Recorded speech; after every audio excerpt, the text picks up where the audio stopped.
Good afternoon class. Welcome to our Wide View academy.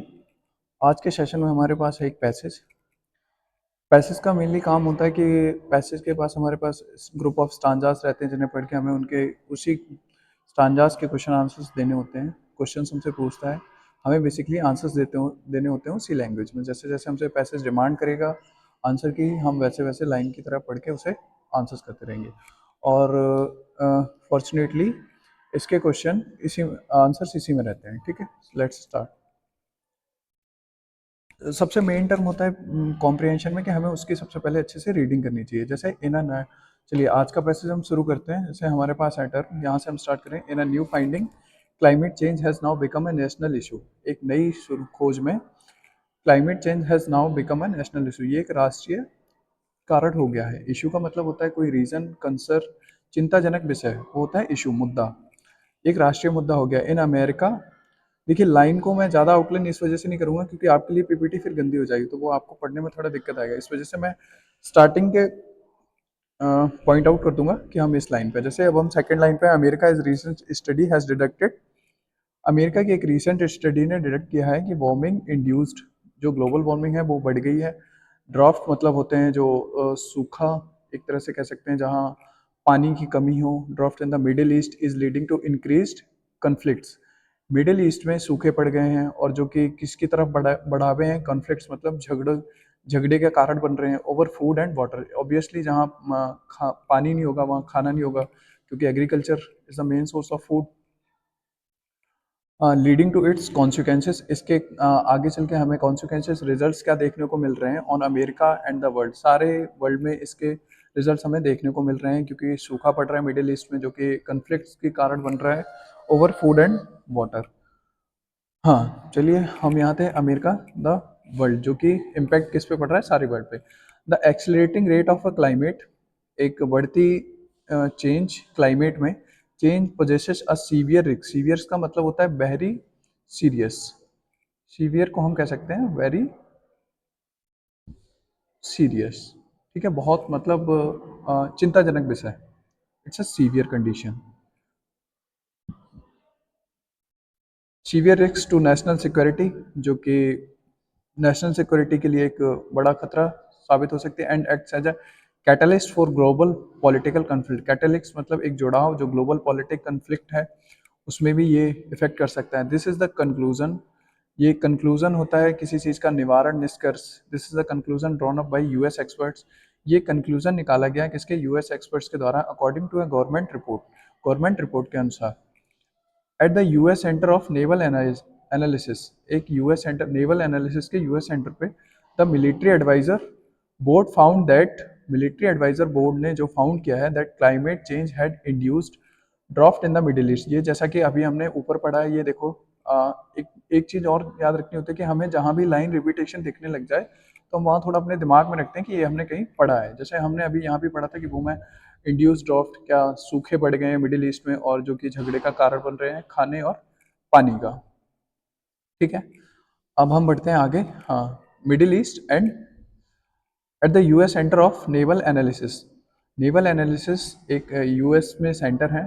The military advisor board found that climate had induced drought, climate change की वजह से क्या सूखे बढ़ रहे हैं। The Middle East and Africa, जहाँ की मिडिल ईस्ट में और अफ्रीका में, the lack of food and water was affecting the population of these countries. खाने और पानी की कमी अफेक्ट कर रही है किस, इस कंट्री की पॉपुलेशन को, to take recourse to extreme measures. Extreme मतलब बहुत अत्यधिक, very in a large amount, extreme बहुत हद से ज़्यादा हो जाना, extreme measures.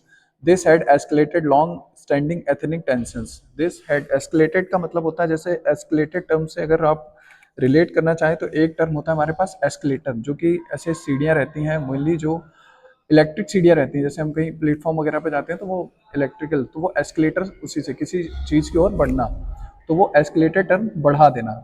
This had escalated long-standing ethnic tension into violent clashes. इन सब चीज़ों ने एक टेंशंस थी जो दो लोगों के एथनिक, मतलब लंबे समय से चली आ रही टेंशंस, उसको बढ़ा दिया इनटू वायलेंट क्लैशेस। वायलेंट का मतलब होता है उग्र, एकदम मतलब एक होते हैं शांत, एक होते हैं उग्र टाइप के, तो वो violent clashes in the affected countries. Affected मतलब जहाँ जहाँ ये अफेक्ट हुई है। तो अफेक्टेड कंट्री कौन सी थी हमारे पास, एक तो मिडिल ईस्ट का जोन था हमारे पास, और दूसरा जोन हमारे पास क्या है, अफ्रीका। ठीक है, यहाँ तक सारी चीज़ें क्लियर। चलिए अब मैं पहले इसे इरेज करता हूँ, फिर हम आगे बढ़ते हैं। जस्ट 1 मिनट दीजिए, अदरवाइज आप लोगों को इसमें फिर पढ़ने में दिक्कत होगी।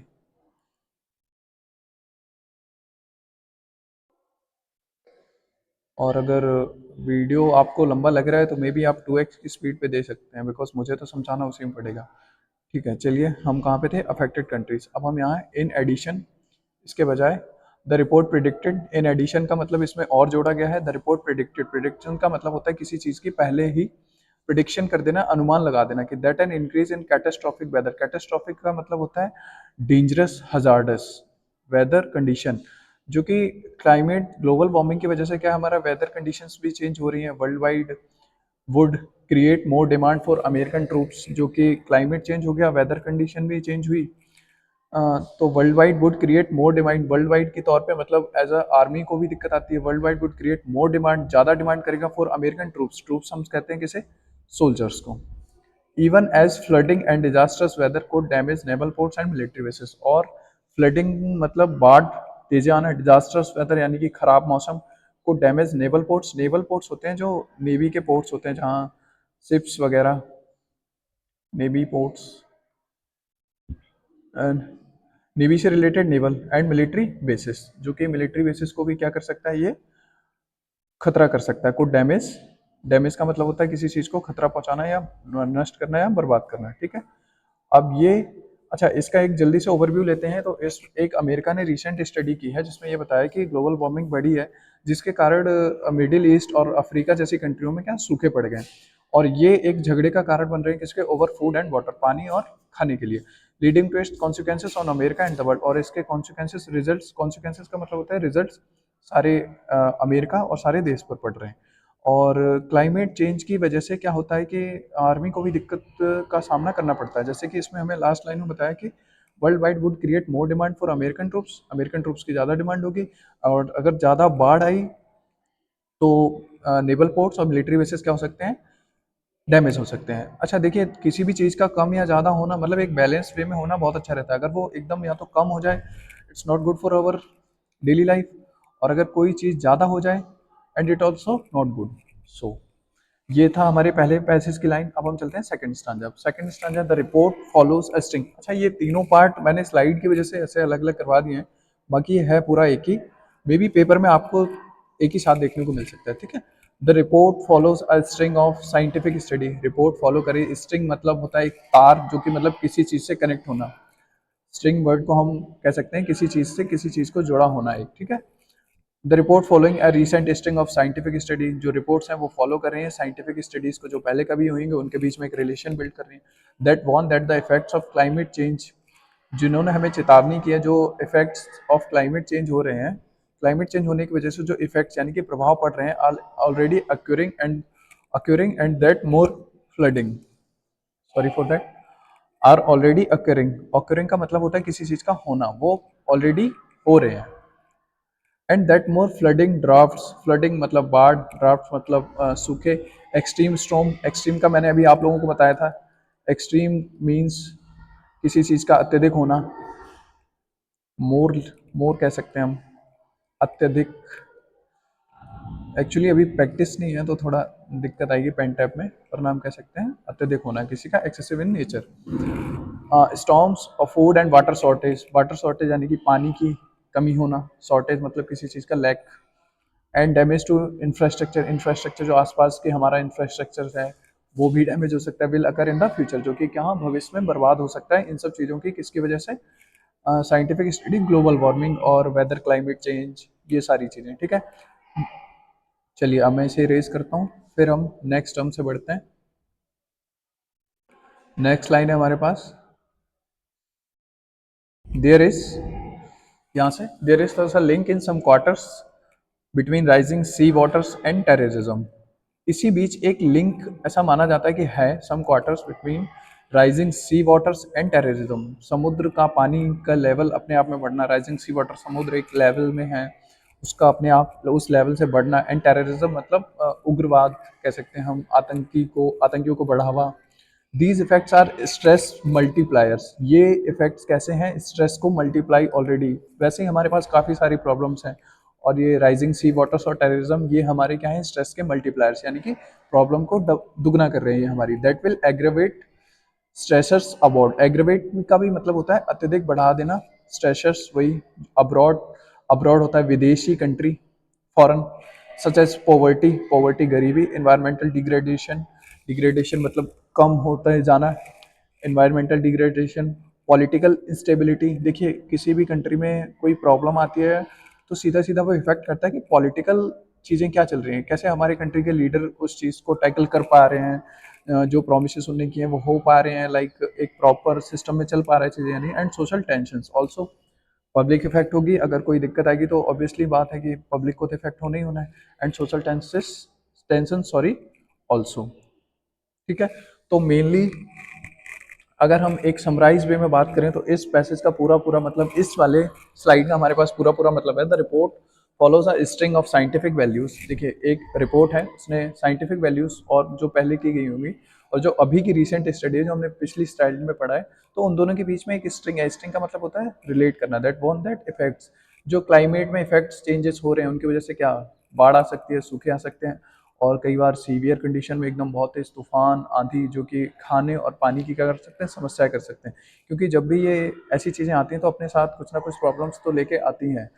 हमारा इंफ्रास्ट्रक्चर डैमेज हो सकता है, और लोगों के पास बाहर निकलने के लिए साधन बहुत कम रह जाते हैं। सो लोग इसे ऐसा भी मान रहे हैं there is a thus link between, और इससे हम एक लिंक के तौर पे भी देख रहे हैं, जो कि जैसे समुद्र का बढ़ना, समुद्र का अपने लेवल से बढ़ना और टेररिज्म भी बढ़ना, तो ये एक इन दोनों के बीच में एक लिंक बैठ रहा है। These effects are stress multipliers, और ये इफेक्ट्स हमारे लिए क्या है? स्ट्रेस मल्टीप्लायर्स, जो कि हमारा स्ट्रेस बढ़ा रहे हैं। जैसे ये सब प्रॉब्लम लेके आती हैं, जैसे पॉवर्टी, गरीबी हो गई, हमारे पर्यावरण में चेंजेस आना, like fresh air, there are so many things, political instability and social tensions, जो कि हम फेस करते हैं अपने निजी तौर पे। चलिए अब हम आगे के लास्ट हमारे पास है, अब हम आते हैं क्वेश्चंस के ऊपर, जो कि हमारे ऊपर क्वेश्चंस दे रखे हैं। अब हमें इन सब पैसेज को कन्वे करके क्या करना होगा, हमें इन क्वेश्चंस के आंसर देने होंगे। चलिए हाउ डज, चलिए पहला क्वेश्चन है हमारे पास, how does the following question based on the passage above, how does the author feel about the impact of climate change on global. देखिए ये सारे जो टर्म है हमारे पास, इन्हें हम एक्चुअली आगे चल के पढ़ते हैं, जो हम कि हमारे पास होते हैं टोन के रूप में, कि मतलब इस पैसेज से ऑथर हमको क्या, ऑथर का क्या इंटेंशन है इस पैसेज को। तो देखिए ऑब्वियसली हमने अभी तक पढ़ा है तो ये सारी चीज़ें कैसी हैं? चिंताजनक है, इतना तो हम समझ ही सकते हैं। ऑप्टिमिस्टिक का मतलब होता है आशावादी, होप तो हमें कुछ दिख नहीं रही। डेमिसिव, डिसमिसिव, सॉरी, डिसमिसिव का मतलब होता है निराशा, ऑप्टिमिस्टिक आशावादी, और डिसमिसिव निराशा। अपैथेटिक होता है उदासीनता। तो ऐसा कुछ यहाँ ये सारे टर्म्स इमोशन से रिलेटेड है, ऑप्टिमिस्टिक, डिसमिसिव, अपैथेटिक। तो हमें एक डिफरेंट वर्ड दिख रहा है, कंसर्न, जो कि हमारा आंसर होगा। ठीक है, कंसर्न इशू। चलिए next question, what is the tone of the writer of the given lines from paragraph, rationalize your response in 40 words। अब हमसे ये पूछा है कि पहली बात तो हम यहाँ देखो, अगर हमसे कोई पूछेगा कि टोन क्या है, तो अभी मैंने आपको बताया टोन हमारी क्या है, कंसर्न। ठीक है, सॉरी फॉर ये राइटिंग थोड़ी गंदी आ रही है, बट आई विल ट्राई, एक मिनट, कंसर्न। ठीक है, चिंताजनक, अभी जो हम पीछे करके आए हैं। चलिए अब हम देखते हैं, rationalize your response in 40 words. अब हमें एक रिस्पॉन्स लिखना है, कि मतलब अपने शब्दों में, मे बी आप चेंज भी कर सकते हैं, नहीं भी कर सकते हैं, बट वो अपने वर्ड्स में लिखना होता है। एक्चुअली मैं तो आपको एक बेसिक सा आइडिया दे रहा हूँ कि कंसर्न का मतलब, और एक हम करते हैं कि कंसर्न को ऐसे लिख लो, एक होता है टर्म वरीसम, वरीसम, और फिर एक हम ले लेंगे वार्निंग टाइप में ले लो, एक सीधा सीधा, कि वार्निंग जो हमें जहाँ वार्निंग मिल जाए वो एक वरीसम यानी कि चिंताजनक, और वार्निंग ये हो गई। ठीक है, एक मिनट, मैं अगर देख पाता हूँ इन्हें मैं अच्छे से लिख पाता हूँ तो, सॉरी यार प्रैक्टिस थोड़ी कम है आप लोगों को, और ये है वार्निंग। ओके, ठीक है। चलिए अब हम यहाँ से ट्राई करेंगे लिखने के, these effects are stress multipliers that will aggravate stresses about such as poverty, environmental. देखिए इफेक्ट्स, जो कि हमने एक पढ़ा था कि एक टर्म आया था, अगर आपको याद हो, कि rising sea levels and terrorism, there is a link between them. है ना। तो अब हम लिखेंगे the tone in the given lines, the tone in the given lines. अच्छा, दो चीज अभी मैंने बताया था कि आपको टोन कैसी है, तो यहाँ पे हम लिख देंगे कंसर्न टोन है, कंसर्न एंड वार्निंग। ठीक है, टोन हो गई है हमारी, पहले पहला टर्म हमने बता दिया ये व्हाट इज द टोन, इसका आंसर कर दिया हमने। अब देखो द ऑथर स्ट्रेसेस, ऑथर किसके बारे में स्ट्रेस होता है, चेंजेस के बारे में। तो हम लिखेंगे यहाँ पे the author stresses that climate change increase existing, existing का मतलब होता है कोई चीज पहले से एग्जिस्ट कर रही है, यानी कि है, वो पहले से चीज है।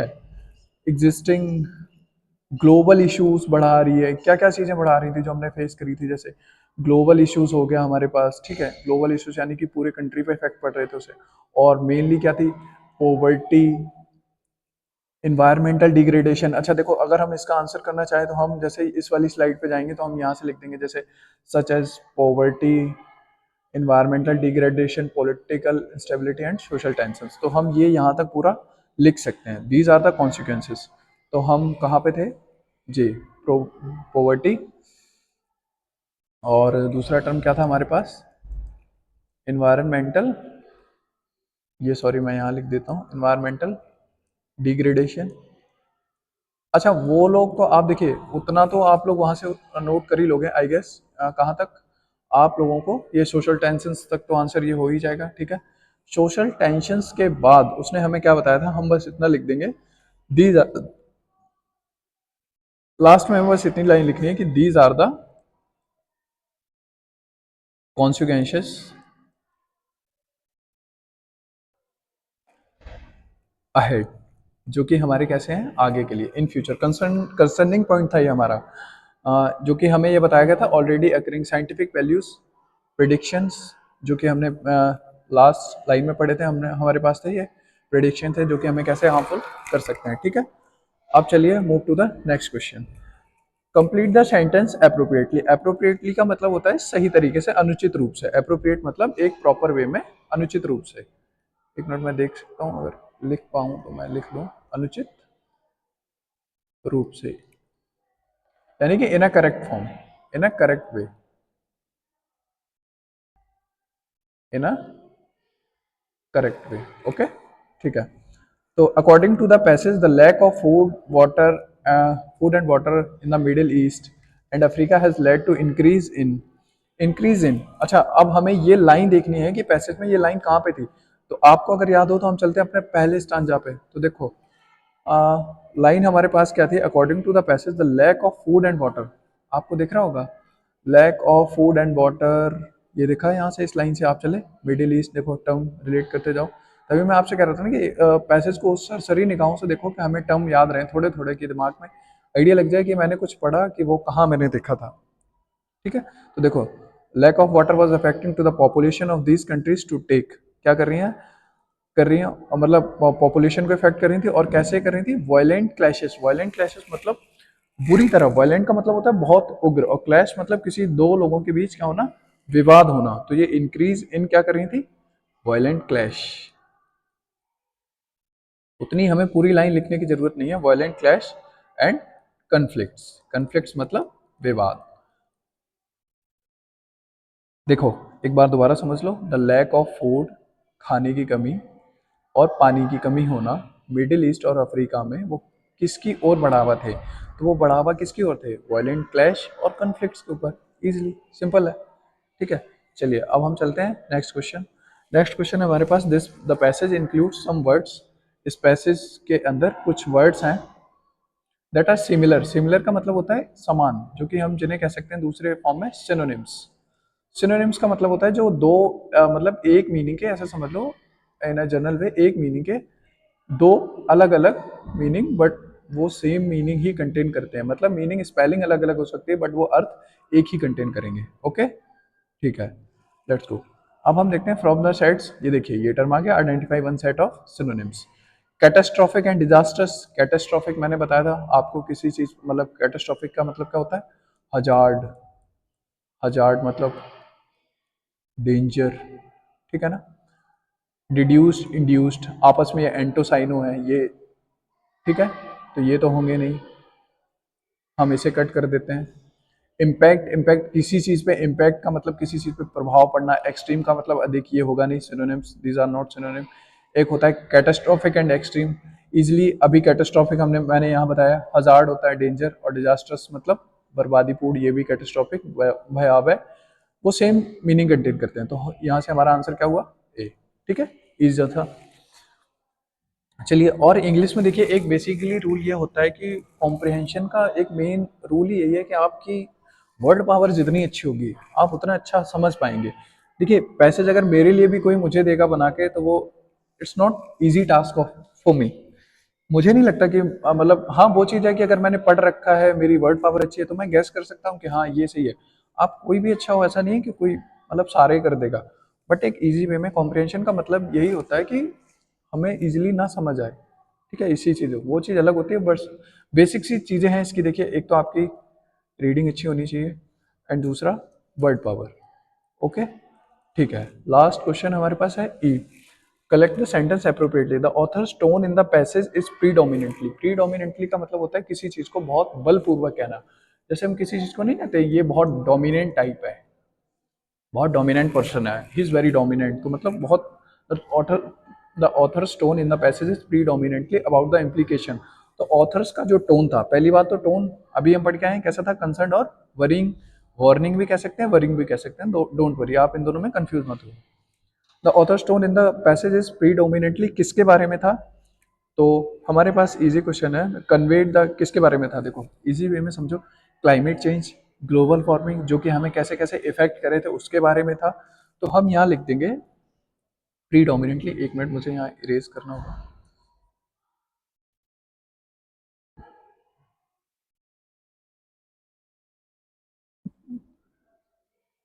हम यहाँ से लिखना स्टार्ट करेंगे, climate change contributes to global conflict. अच्छा ना समझ आए, एक मिनट मैं समझा दूंगा, बस मुझे लिखने दो।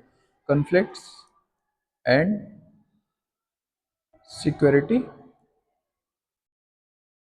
रिस्क्स। अच्छा, अभी हमने जैसे कि पैसेज में पढ़ा था कि क्लाइमेट चेंज हो रहे थे, जैसे इन्वायरमेंटल में चेंज हो रहा था, हर जगह चेंज चेंज हो रहे थे, तो हम उन चीज़ों से क्या समझ रहे थे कि ये सारी चीज़ें हमें क्या, हमारे नेवल जो मिलिट्री बेस कैंप्स थे, हमें मोर डिमांड ट्रूप्स की ज़रूरत पड़ सकती थी, हमारे नेवल जो पोर्ट्स थे उन्हें डिजास्टर मतलब बर्बाद कर सकता था, डैमेज कर सकता था। There are so many things which are concerning for us, ठीक है। तो हम यहाँ लिख देंगे कि क्लाइमेट चेंज कॉन्ट्रीब्यूट्स, कॉन्ट्रीब्यूट्स का मतलब सहयोग करना, to global conflicts and security. तो क्लाइमेट चेंज किस में सहयोग कर रहा था, झगड़े बढ़ाने में, सिक्योरिटी रिस्क बढ़ाने में, लोगों को प्रॉब्लम फेस करने में, एथनिक टेंशंस बढ़ाने में दो कंट्री के बीच में, और सोशल टेंशंस बढ़ाने में, और जो कि there are so many other things, जैसे पॉवर्टी बढ़ रही थी, ठीक है। तो हम यहाँ इजिली सिंपल क्या लिख देंगे, climate change contributes to global conflict and security risk about the implication of climate change, जो कि ऑथर्स की क्या थी, टोन थी।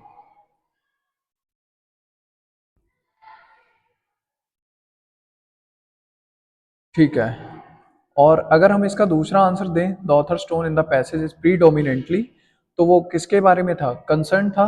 पहली बात तो टोन कैसा था, कंसर्न, ठीक है, about the implications of concern. सीधी सीधी बात, हमें इसमें टोन बताना है कि टोन कैसा था। सॉरी फॉर देट, ये मैं थोड़ा क्वेश्चन बाय मिस्टेक, बट मैंने देखिए आपको एक चीज पहले ही कंसर्न कर दी थी कि टोन तो मैं आपको पहले भी पढ़ा के आ चुका हूँ कि टोन हमें क्या, टोन का मतलब होता है कि उस पैसेज से ऑथर का क्या मतलब है, कि वो कैसे किस वे में है। तो टोन कैसी थी, कंसर्न थी, और वरिंग कह सकते हैं हम, या फिर warnful, but appropriate word is concern, because क्योंकि ये हमारे पास पैसेज में दे रखा है, ठीक है, तो हम कंसर्न कर देंगे। चलिए नेक्स्ट क्वेश्चन। हाँ, एफ क्वेश्चन आता है हमारे पास, the message conveyed by the passage. Conveyed मतलब किसी चीज़ को क्या करे, जैसे मैसेज कन्वेड मतलब उस मैसेज के अंदर हमारे लिए क्या मैसेज है, वो कन्वे क्या कर रहा है, क्या चीज़ है उस मैसेज में जो हमें बता सकता है। तो हम देखेंगे what is the message conveyed by the passage, passage के द्वारा क्या मैसेज हमें दिया जा रहा है। तो देखिए सीधी सीधी बात, हम ऑप्शंस देखते हैं पहले। Climate change has no impact, बिल्कुल गलत। इम्पैक्ट है नेशनल सिक्योरिटी पे, देखिए नेवल जो पोस्ट थे वो डिजास्ट हो रहे थे हमारे उसकी वजह से। The lack of food water let's cooperation, cooperation होता है लोगों के दो के बीच परस्पर संबंध, तो कोऑपरेशन तो बिल्कुल भी बिल्ड नहीं हो रहे थे। There are so many conflicts arises, है ना, बढ़ रहे थे ना अमोंग नेशंस, दो देशों के बीच। हाँ, सी ऑप्शन आई गेस, अभी हम इसे गेस पे रखते हैं। लास्ट वन देखते हैं, the military is unaffected bye climate change, totally गलत। तो हमारे पास तीन गलत आ गए ऑब्वियसली एक। अच्छा अब इजीली वे में देखो, ये तो बाई ऑप्शंस कर रहे थे हम। देखते हैं climate change contributes to global conflicts and security, obviously पीछे मैंने अभी समझाया भी आपको इसी बात पे कि जो क्लाइमेट चेंज है वो कंट्रीब्यूट किसमें कर रहे थे, ग्लोबल ग्लोबल कॉन्फ्लिक्ट्स बढ़ा रहे थे एंड सिक्योरिटी रिस्क बढ़ा रहे थे हमारे लिए। ठीक है, चलिए ये क्वेश्चंस हो गए हमारे। हमारे पास लास्ट क्वेश्चन है, what does the author use the term ethnic tensions. एक जो टर्म यूज किया है एथनिक टेंशंस, जो कि देखिए मैं आपको दिखा दूं यहाँ पे कहाँ यूज किया था एथनिक टेंशंस। आई गेस ये रहा, स्टैंडिंग एथनिक टेंशंस। तो अब हम पढ़ते हैं यहाँ से, एक लाइन पढ़ लो बस, फिर आपको आंसर अपने खुद ब खुद मिल जाएगा। This had escalated long standing ethnic tensions.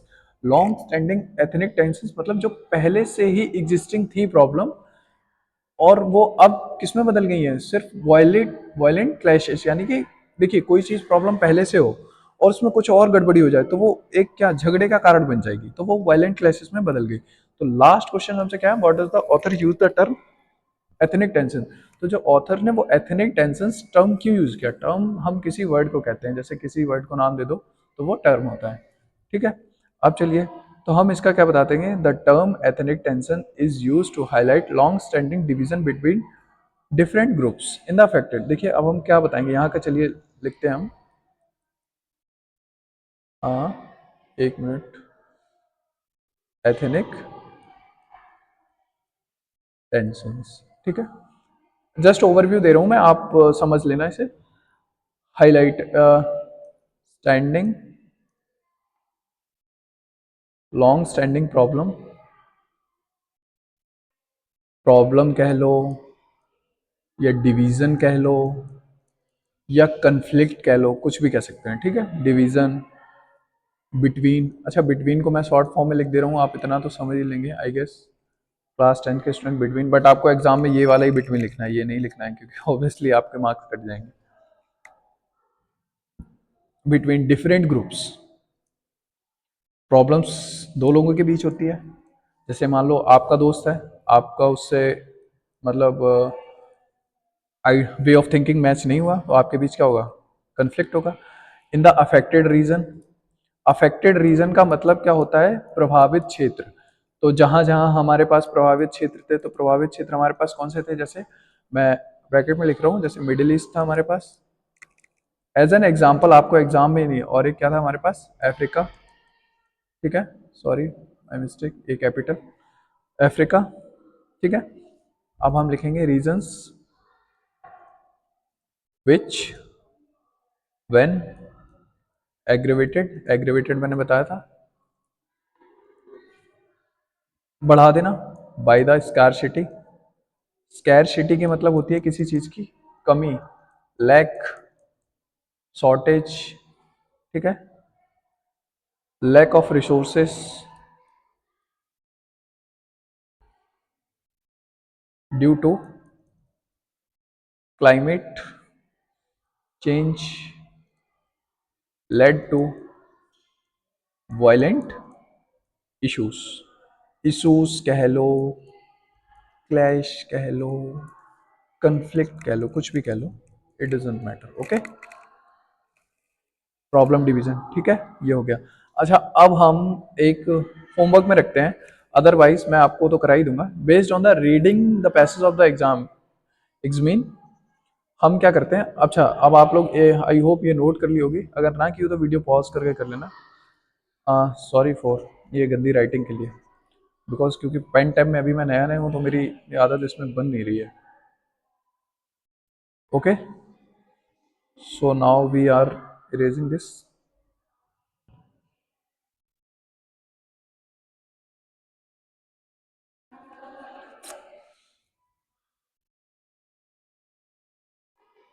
मिट जा भाई, मिट जा।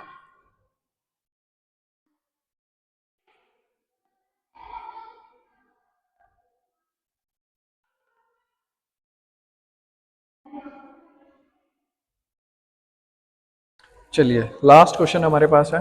H, based on reading, reading के आधार पर, बेस मतलब किसी चीज़ पे depend, passage examine in about 40 words how climate change include conflicts are like sparks in dry forest. जो क्लाइमेट चेंज है वो एक सूखे जंगल में स्पार्क, स्पार्क का मतलब होता है एक स्पार्क होना, जैसे कई बार तार स्पार्क होते हैं, अचानक किसी चीज़ का जलना। इट मीन्स, इसका हिंदी वर्ड नहीं आ रहा मुझे, बट स्पार्क का मतलब होता है एक तेज ज्वलनशील, मतलब कहीं चीज अचानक से कुछ होना, स्पार्क होना इन अ ड्राई फॉरेस्ट, सूखे जंगल में। तो वो स्पार्क एक सूखे तिनके, जैसे मान लो पत्ते पड़े हैं वहां, एक हल्की सी स्पार्क हो जाए, मतलब आग निकल जाए, हल्की सी चिंगारी, सॉरी वर्ड दिस फॉर चिंगारी। अगर एक हल्की सी आग की चिंगारी निकल जाए तो वो कैसे एक सूखे जंगल में इतनी बड़ी आग लगा दी थी। तो ये क्लाइमेट चेंज हमारे लिए कैसे काम कर रही है, एक स्पार्क की तरह। जैसे ये एक सूखा जंगल है, यहाँ एक स्पार्क लग गया तो धीरे धीरे धीरे this forest is burning right now, ऐसा। ओके, सो हमें इस पे एक 40 वर्ड्स की वो बतानी है, समरी कह सकते हैं हम, जैसे in short words and 40 words. Okay, ये आप लोग लिखना, अदरवाइज कमेंट सेक्शन में ड्रॉप करना। इफ अगर ना आए then we will provide in our comment section, हम इसे प्रोवाइड करा देंगे। ओके, सो यही आज का हमारा पैसेज था जो कि हमने कंप्लीट कर लिया। एक बार देखते हैं कुछ अदर, नथिंग आई गेस। चलिए फिर एंड करते हैं ये लेक्चर को। थैंक्स फॉर वॉचिंग, और बताइएगा कि कैसा लगा है। और ऐसे ही फिर हम क्लास 10 के लिए सीरीज कंटिन्यू रखेंगे अपनी, reading comprehension, grammar, everything we discuss here, vocabulary, everything. Okay, ठीक है, बाय।